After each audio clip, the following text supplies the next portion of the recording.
Hello again, everybody, and welcome to episode 57 of the Board Game Nerds podcast. I'm your host, Nick, and with me, as always, is my co-host, Ulrich. Present and accounted for. And my friend, Ayub. Hello. Guys, today is an exciting episode. We have been to Essen Spiel, which is crazy. That was my third time there. What about you guys? Was it your... It's also a little bit of a sad episode. We have been to Essen. No, just I kidding. didn't want to go back. It was so good. No, I'm hyped. I'm really hyped to try all the stuff we brought back home. Yeah, just to answer your question, it was my second time. Nice. Also for me. Nice. So the nerds all made it there together. We had a little bit of a road trip going down there. Ulrich, we are very appreciative of all your efforts. Sorry for the whining and everything we did. Mainly I. But today we're going to talk about what we did there. It's going to be our top 5 nerd-tivities, as we called it the first time. Is the 5 things that we were hyped about the most that we did there. Not necessarily have to do about games, just things that we did there and were memorable to us. Anything you guys want to add before we begin? Just that if anybody wants to know what it feels like to teleport, they should ask Nick. We left Copenhagen at 8 o'clock, and then we arrived in Essen at... I think 7 o'clock in the evening, and Nick was like, we're already there. He just slept through the whole thing. Best travel ride ever. Man, so many things were exciting. It was really hard to make this list. I think it's a mix of, things you would expect, like, oh, this is Essen, stuff like this would happen, and things that just happened and are, like, unexpected. So I'm very hyped to hear what you guys have to say, and maybe... more than so ever, very hyped to tell about my own. Okay, that's cool. Why don't you take it away? Let us know what's on your mind. Cool. So I'll start, of course, with my number 5. Perfect. And I called my number 5 Gotta Free Them All. Because opposite than what you normally do in Pokemon, where you catch them all, it so happened that Nick helped me to sell my Pokemon cards down in Essen. And I was very appreciative of that, and we were having a guess about how much I would get. And it was towards the end where I thought I bought kind of enough games. And it turns out I got triple the amount that I thought I would. So what games haven't I bought yet? It was just a very exciting moment, and... it's not the most exciting for other reasons that, it was just nice to get some extra cash. This is why it's in the bottom. But my number 5, gotta free them all. Very cool. Yeah, it was nice. The people that are buying all the cards that are super nice. Actually, the guy remembered me from last year, which is pretty cool. Although I did trade with another person. But yeah, it was pretty cool doing it. Yeah, I was walking the halls with Ayub the day after, and I could feel that his pocket change was a little bit more loose in that day. Yeah, ka-ching, that was very nice. I'm not gonna lie, but of course it's my number 5, so we'll see what happens later. So who's taking it next? I can take it next. Yeah, I stole Ayub's idea of naming my top 5 because I loved it, and I'm just gonna call it very simple: the Dice Tower. It's always nice to meet the people that started all this for me. Like many years back, I watched the Dice Tower as a teenager, and it felt pretty cool. Of course, now I'm older and I have my own opinions and I don't agree with everything they do and say, but it's still pretty nice to meet them in person every year, especially when they say, oh, didn't I meet you last year? That was very cool. So I got them to sign my Mindbug cards, Z Garcia and Mike Delicio. Shout out to both of them. They were very nice, very kind, very polite, and even though there were a lot of people, they were taking their time to speak to each and everyone with patience, and even though I could see some overexcited people around me, they still treated them with respect and care. Yeah, nice. So you actually kind of took Ulrich's advice from a few episodes back about, go talk to your heroes as well, right? Exactly. I definitely did. And that was my number 5. What about you, Ulrich? Cool. Yes, my number 5 is random comment in a booth.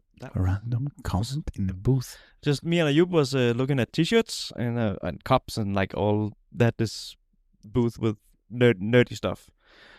And just because you're sitting close when you're at Essen, right? So just behind my ear, I could suddenly hear like a middle-aged woman say, "Oh, that's a cool t-shirt. Roll high or die." Oh, but you probably can't wear that to school, so we probably shouldn't get it.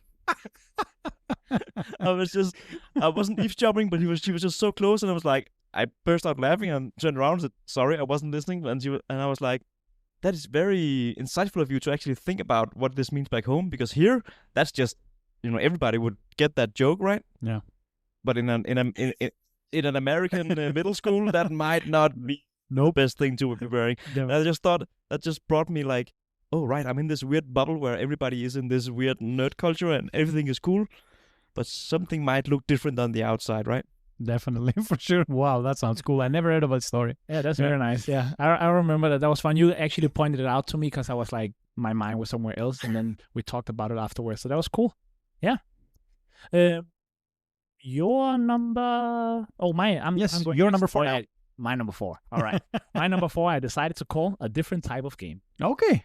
Because we all know why we go to Essen. Yes. It's not just for the trip. It's not a vacation week. No, we go because a lot of the new games are coming out and we are, we are very hyped about getting them. But on our way there, while we were sitting in the car, someone was maybe a little bit more at a certain moment impatient than the rest of us. And his name is Nick. And Nick said, you know what? Let's do something. Let's play a game. I know a game. And I had a great time with it. It's a game that I know everyone probably know it in a different type of aspect. I used to do it with like animals, and we go, okay, we start with A. I say anaconda, you say ape, and you go around until you can. But this was like, I can name this amount, and it was like a board game theme. So I can name 5 in a Knizia game. Oh, I can name 8, and we did this, and then there was a 1-minute timer, boom, and then we had to go. And I actually thought that was very nice, not just because of the game itself. The game itself is fine. There's nothing crazy about that. But doing it, the 3 of us, while we are on the road to something, very exciting, that's what elevated. So my number 4, a different type of game.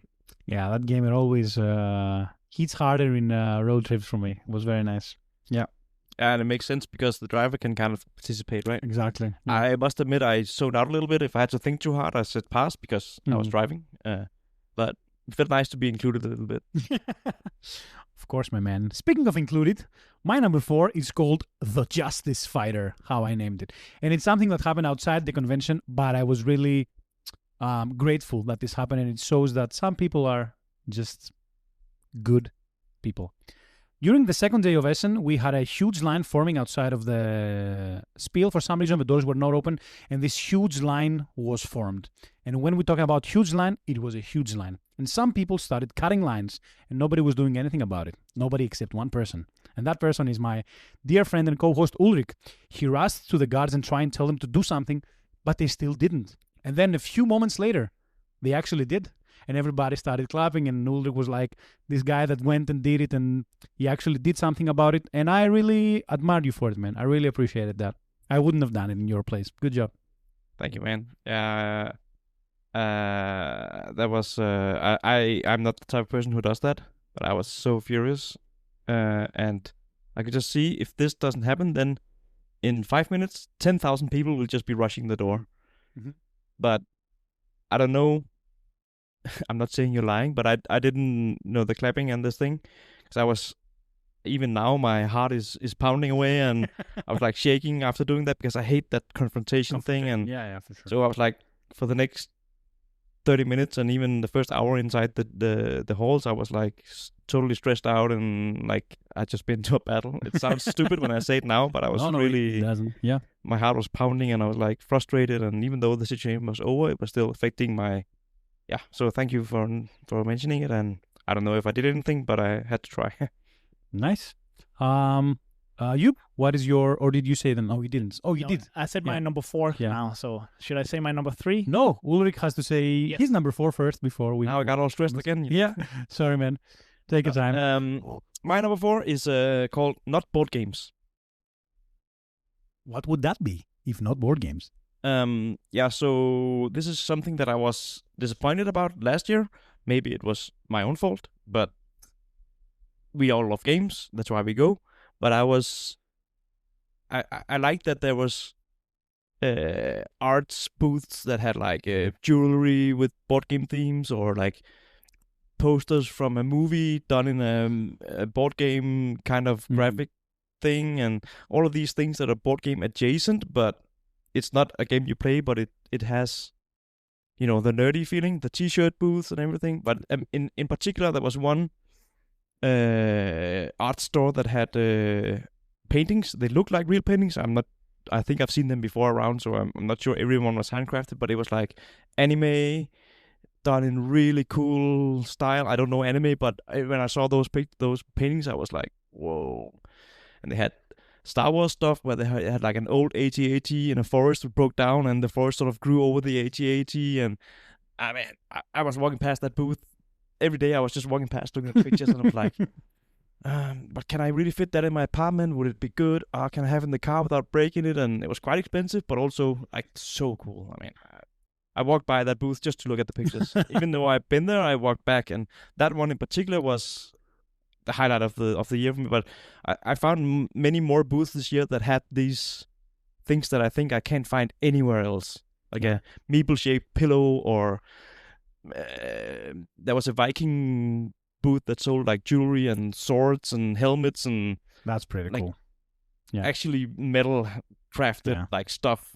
So yeah, that's nothing to do with board games, but nerds will be nerds. Exactly. And if you are very curious if Ulrich brought back anything from those booths, then all you have to do is go to our YouTube channel and watch his whole video to see if he brought back any goodies. Yep. And that's already out there, so very cool. Number 3 now. Yeah. Oh, we're climbing now. Okay, we're getting there. I wonder if my number 3 will be a crossover later with Ulrich. So I'm not sure if I should mention all of it now. Okay. Maybe I can jump back to it. I will give the hint first that I called it Ulrich's Dream. And I think I want the listeners just to listen on and see what happens. But just know that's my number 3. Perfect. I think I get the joke. My number 3, I just named The Boss, because we had the chance to play a few games with The Boss, of course, is a joke, with one of the owners of Bastard Cafe, the people that organized the whole thing in the hotel there. His name is Bo, if I'm not mistaken, right? Bo. And we played a little game called Rain Tile, something, the railroad tile. And then we played Point Galaxy. And then I just sit down and ask him, hey, tell me a little bit about you. Who are you? How did you? And it was such a cool story. He was a little bit tipsy, so the vibe was also very good.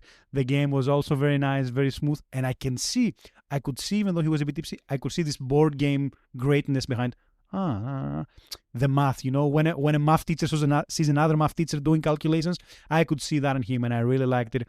He was very insightful in the things he said, even though it was late. And I've never met him before in person, so it was very cool to actually sit down and play with him. And you guys, of course. Yeah, that was a very unique moment. So that was definitely very cool. Yeah, enjoy it. All right. What about you, Ulrich? What's your number 3? My number 3 is not meeting a hero, but meeting a cool guy. I said I rushed to get no, that was last episode, so I will not mention it now. My second game I bought at Essen was Fear of the Dark. Very cool little solo only. I think the term indie game is overused by now, but this felt like one guy in Croatia did a thing, and he made his own company. He was in the booth trying to sell the game. I was kind of rushing to get there because I kind of knew it would be low stock. When I got there, I was like, do I just buy it, or do I want him to explain it to me, because I didn't really know about the game. And when I asked him about the game, he was like, explaining, and then you have these cards, a little bit of a broken Eastern European English, but that was totally charming. And he was like so into it, and like I already decided to buy the game, so I kind of stopped him, like, dude, you already sold it. And then I had him sign the copy, and he was so excited to sell it, and yeah, so cool, thank you for. And I told him about our YouTube channel, and he actually said, yeah, I saw you mentioning it. I don't know if he was just polite, but he did say, Done. I saw that. So this is Essen to me. This is a game that's probably not coming into retail. It's a guy who probably loses money putting this game out. I don't know, but he could potentially. He was there himself, and he said, I'm such a bad businessman. I almost forgot to get your money before you left, because he was just so hyped talking about the game. And yeah, it was like that whole experience in that booth was like, okay, this is why I come to Essen. It's also cool to go to Allplay and buy a good game, but that feels more like a business, right? This was like, you're my dude, man. This is so nice when that happens in Essen. You can discover these small people that just do it out of passion, and I really, really love it. Speaking of love, what are you guys doing there?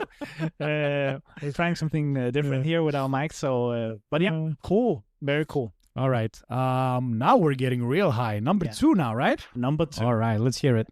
This is a crossover. Oh. With you. With some wild stories from a cafe owner. And not just any cafe, man. The biggest, if you count the board games, the biggest board game cafe in Europe. And it was just nice and wild. And, and it was like, yeah, man, everybody can start a cafe. And then right after, it's like, actually, I'm probably lying because, I also had a lot of friends and I have had education and this and that. So it's very cool. He did say that he would be down in the future for us coming and filming an interview with him down in the cafe, so you can get to see that probably in the nearest future on the YouTube channel. Of course, we will need to set the date and make all the agreements, but that is definitely something we want in the making. So that's my second pick, and I'll cross over you, Nick. Awesome. What a good night that was. My number 2 is actually a little bit of play on what Ulrich said before, is meeting my idols. Because if you've been listening to this podcast, you know I'm obsessed with a very specific game, Terraforming Mars, and lately obsessed with a very specific solo game, Kingdom Legacy. And guess what? The designers of those 2 games, they're brothers. What a surprise. So they were in the same booth, so I get a chance to talk both of them, Jacob and Jonathan Freixilius. I talked more with Jacob, and it was like, what I like about designers is that how hyped they are about their games. The way he speaks about Terraforming Mars is almost, of course, more probably, how I speak about the game. And I love talking with people that love the game I love the same as me. So I needed to, get some juice out of him. I had to. And so I asked him about the upcoming Terraforming Mars Legacy campaign. And he gave me some juicy stuff, which now I'm going to very briefly share with you. So, you get a little bit hype as I am. He mentioned that it's going to come in 2 waves. The first wave will have 4 missions. The first mission is going to be on the backside of Mars. And what was cool about it is he said there's going to be 2-phased ocean tiles. They will start on the frozen side, and then while the temperature goes up, they're going to be switched, and you gain another benefit. That sounded cool. I know it's something simple, but I really, really enjoyed it. On the Jonathan side, the line was a bit more busy, so we just talked a bit briefly, but it was really nice because one of the cards I gave him to sign was called Sir Hum, and he was like, oh, is that Mistborn? I'm like, oh my God, I lost it then. It was so cool. Yeah, it was just so cool. I wish I had the chance to talk to him more. He's like, I felt a little bit sad there. He said, my card is in the game, right? I'm like, yeah, you died in both of my kingdoms. I'm sorry. I really wanted you to sign your card, but you died. It's like, it happens. It's fine. So yeah, it was overall a very cool experience. I didn't hear the story about the IP crossover with Mistborn. Yeah, true. That's cool. Yeah, that's nice. Yeah, and I'm also wondering, with designers, like, are they faking it? Like, if you're a musician and you have this wonder from 1982, do you really still like the song? And I feel like they don't. Yeah, I'm not the best judge of character, I think, but the way he was speaking, his eyes, his body language, he seemed excited about talking about it, even though he must have talked about it probably more than I am, and I've talked about it constantly 24/7. So yeah, that's a very interesting topic and discussion as well for it. I do, of course, think that there's a difference in the bands being like, people all the time, I want to hear that song. You're like, man, I just sang it like 2 days ago. I want to sing another one. Where the designers are, of course, not forced to play their games all the time, but of course they are maybe forced to talk about them. So that's actually something I'm very interested in. And we do know some designers, so maybe we can start asking them about, has there ever been a game where you're like, man, I am done talking about it? So that's an interesting question, Ulrich. And the final thing I will add about designers in this specific hobby, in contrast to maybe some other hobbies, is that they are really down to earth, because deep down, they're just nerds who like to play games.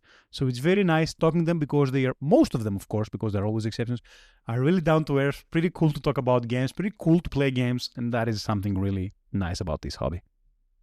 So now it's your number 2, Ulrich. 2, yes. And we have a crossover. I went, if you listen to our Get Ready to Essen episode, or the anticipated, I was like, I'm not sure I'm getting a big year this year, which is surprising coming from me. So I actually did get quite a lot of smaller games. Yeah, so I was like, the last day I was like walking the halls and like, so to Ayub, we need to find a demo for like a big game I want to try. I want to find this, I don't want to say hidden gem, but something to take home. I felt like my bag was a little bit empty. And yeah, we got to play Ada's Dream, which is, I think, what Ayub was alluding to later.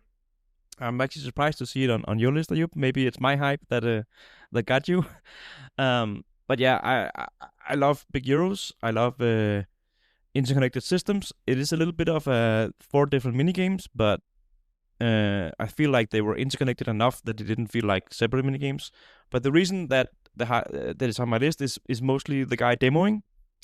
If you've been at Essen, it's a terrible place to demo. Like there's people walking by, hitting you with the backpacks, and you're actually we got to sit away from the walking line, which is good tip. If you ever get to sit at a table in Essen, try to get the inside table so you're not getting hit in the head with people's backpacks. I've done that to people demoing, so I mean people aren't stupid. It's just okay. I got sidetracked. The guy doing the demo was really on point. He said, "Are you went to go somewhere else?" And I was like, can I queue for this? That's not really a queue, but we start every hour on the hour. So you only had 1 hour to demo this huge game. And he did it in a really cool way, where we just started playing within 5 minutes. And then, because of the structure of the game, you could just, all of you take a different color of die in the first action, then I will automatically explain the whole game for you. And so we just started playing. And then, obviously, the first 4 actions took a while, but then he was like, that was 20 minutes. Now you have 40 minutes to just explore the game. It was really cool, and it just pushed all my buttons. It didn't feel like everything you did gave you a little bit of a small bonus. And lately I've been frustrated with games that have lots of gatekeeping. Like to go up this track, you need to have evolve this track first, or you need to have 4 green cards before you can get the first blue card. Or this felt like you could always do a little bit of everything, but you really had to plan ahead, but there was no one getting in your way, and lots of mini games, lots of bonuses everywhere, and yeah, it was just so it was it was an insta buy for me. I went to the Allplay booth. They didn't have any more copies, so I pre-ordered one. I didn't ask how much it cost. I didn't ask when I would get it. I just bought it. That sounds exactly like us and how impulsive we are. But it's nice. I'm really excited about the game. You both have talked highly about it. I know absolutely nothing about it. I nothing. I heard the name, but I know nothing. So I'm really hyped when it will get here. Yeah. And of course, that was the crossover. And I, instead of calling it Ada Stream, I just called it Ula Extreme to also for you to know about it. And it's not, I mean, I enjoyed the game, but it wasn't just the game. It was, being there with my friend and seeing you hyped as well. That was a nice experience. And I see it in different aspect, maybe more often with Nick. He sometimes when he's very hyped, he's showing it very clearly. So it wasn't, I think it's more rare that I personally have seen it from you. So seeing that, and you're like, oh man, and this is nice, and this works like this. I appreciate that, and that was very cool. So yeah, really looking forward to playing it more with you, and you'll probably hear more about it in the future.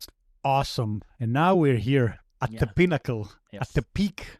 Yes. At the best experience you had at Essen Spiel 2025. Yeah. Let's hear it. So, I mean, I really enjoyed all of my experiences, and I wasn't really sure how to rank them and based on what. And then I just trying to go with what hyped me most in the moment, maybe, or made me most excited in the moment. So I'm just gonna put this name out in the end of what I call this, because I need to explain it first. I was walking around, it was one of those days where I need to try something. I need to, there's some games that I'm pretty sure I won't get, but if I tried them first at least, then I'm happy, because then I'd be like, okay, cool, I kind of know what this is about.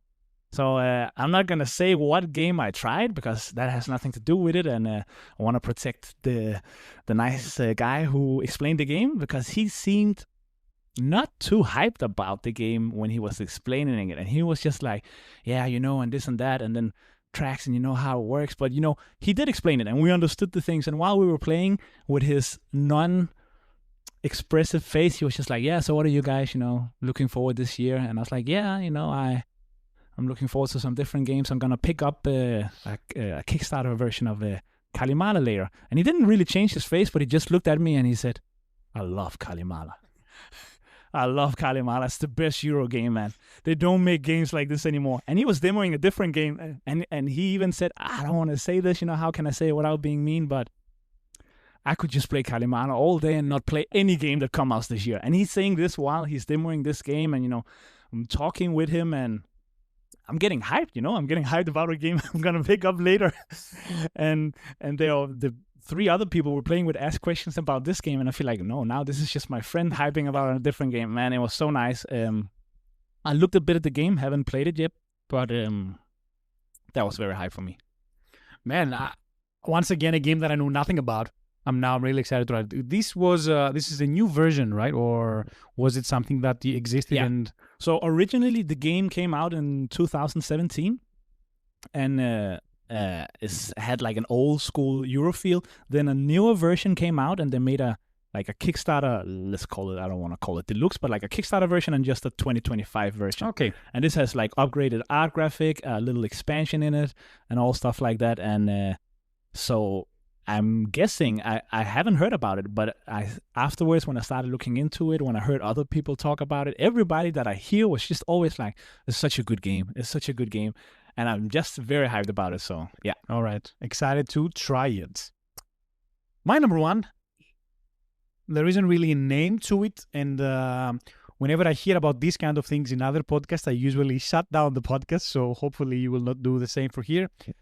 But it struck me that this was my number one when you actually asked me a question the very first day. This year, Faye, my girlfriend, was coming with me to Essen, and you asked me the first day, are you more excited about being here at the board game convention, or are you more excited about seeing Faye again? And I instantly replied, being more excited with Faye. And then I was thinking about it, am I really more excited about seeing Faye than being in the biggest board game convention in the world? And I think that definitely the answer is yes. So my number one is actually being with Faye in this convention. I'm not going to analyze it too much. It was just a thing I did for the first time. I've never been in a board game convention with my significant other. We're not living in the same country. That will change in just 2 weeks now.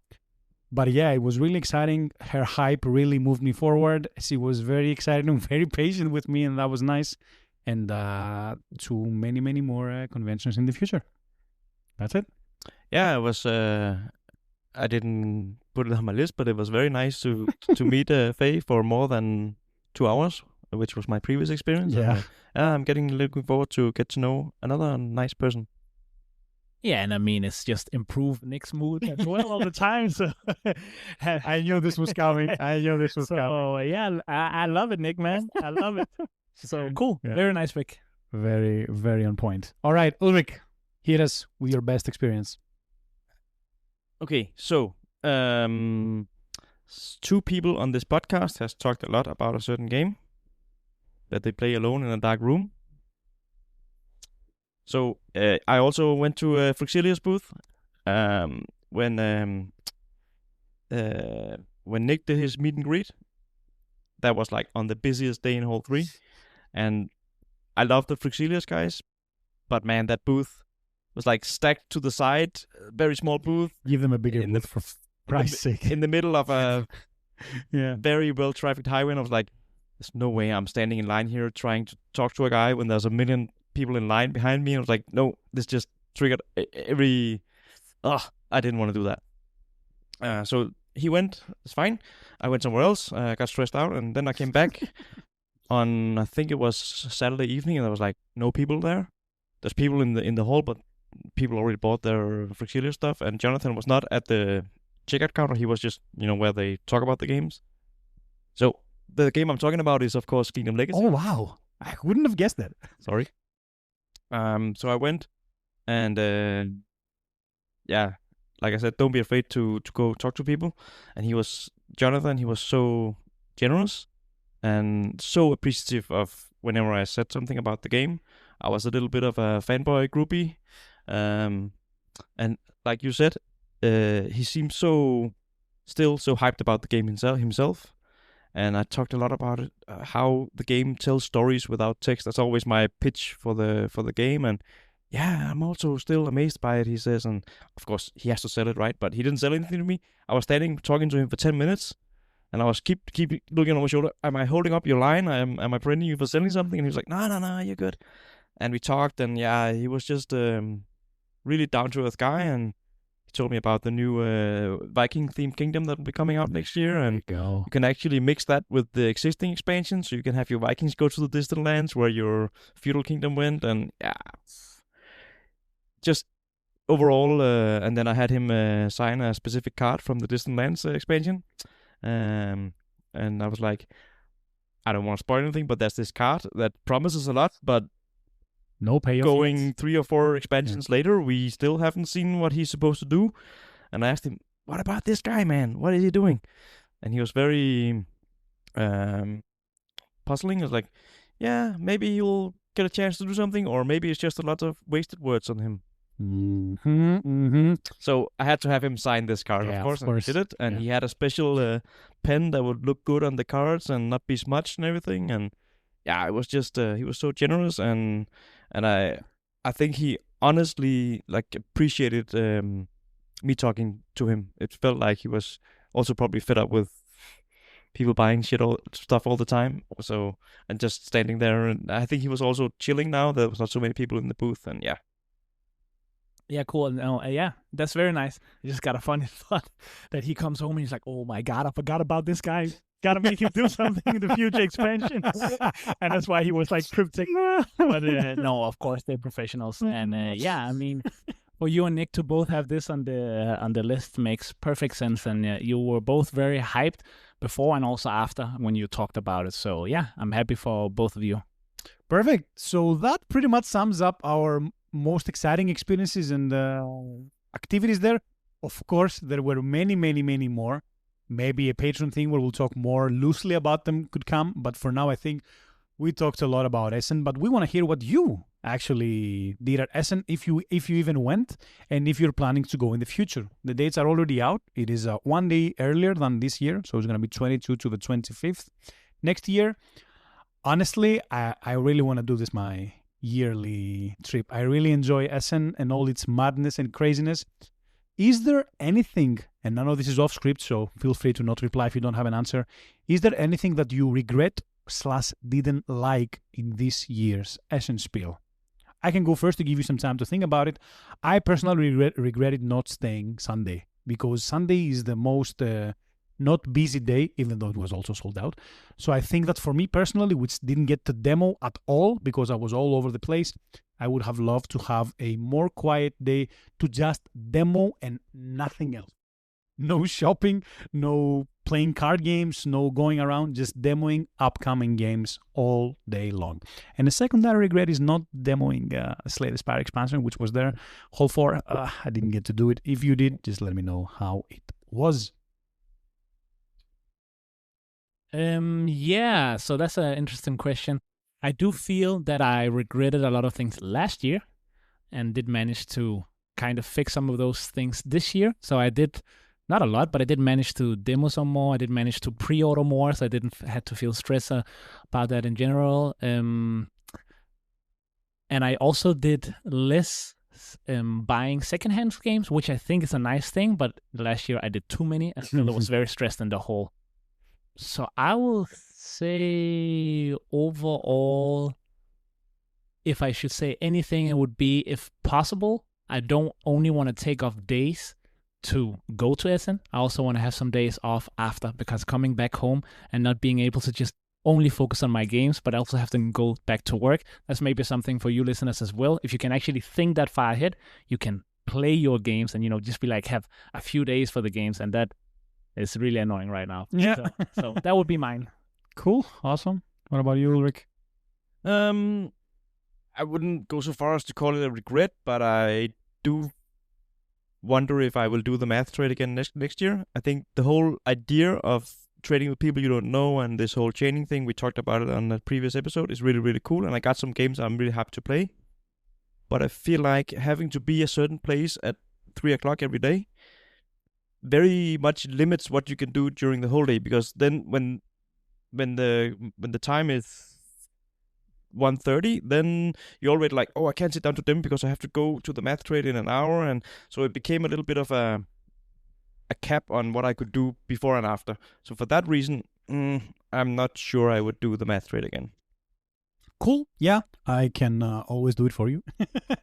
Yeah. But yeah, that was pretty much it. We can never be certain about anything, but we will probably be visiting Essen again next year.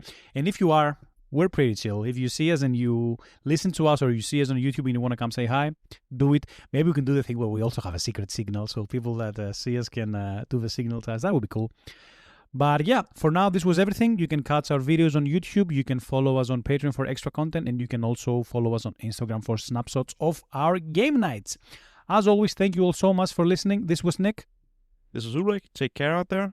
This was Ayub. And we'll see you in the next one. Bye.